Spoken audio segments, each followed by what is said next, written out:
Видите, это не просто так. Вот эти вот камни, которые мы сейчас видим, из таких камней делают таспех. Я думаю, все знают таспех.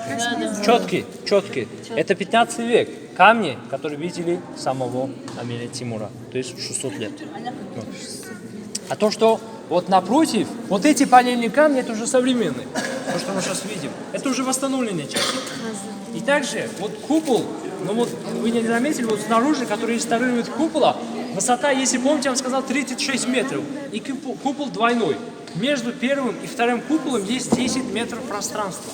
Это создает термостат. Ну вот, например, здесь немножко прохладно, чем снаружи, да? И толщина с ним 5 метров. Это все из мраморного камня. В 1941 году по приказу Сталина скрывают могилу Амира Тимура. Это было в подвальном помещении. Почему скрывали его могилу? Говорят, что хотели изучать, что это Тимур покоится здесь, или его похоронили в своем родном городе. Если помните, он сказал, что Тимур при жизни для себя построил мавзолей там, в своем родном городе. Но так как столица его империи, город был Самарканд, а после его смерти они сюда привезли Тимура. Перед скрытием к ученым подошли аксакалы. Старики и чайхани сказали, что нельзя скрывать могилу Тимура. Бог войны, как называют его. Нельзя беспокоить этого человека дух, а то начнется несчастье. Ну, тогда-то было такое понятие атеизм. Они в этом не верили. В 1941 году, 21 июня, ночью его забрали останки и скрывали.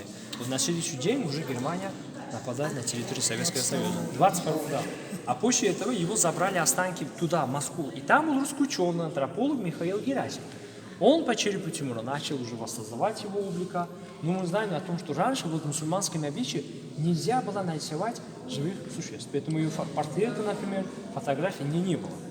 А то, что вот антрополог Михаил Герасимов воссоздавал его по черепу Тимура, этот Тимур только вот в одном месте, именно в этом мавзолее, может быть в оригинале. Потому что есть художник, который он рисует этого портрета. Но тот Тимур больше похож на меня.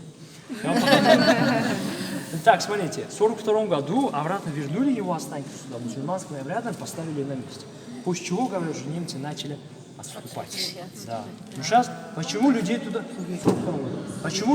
не пускают в подвале? Говорят, что мусульманские обычаи нельзя заходить без тахарата. Тахарат, знаете?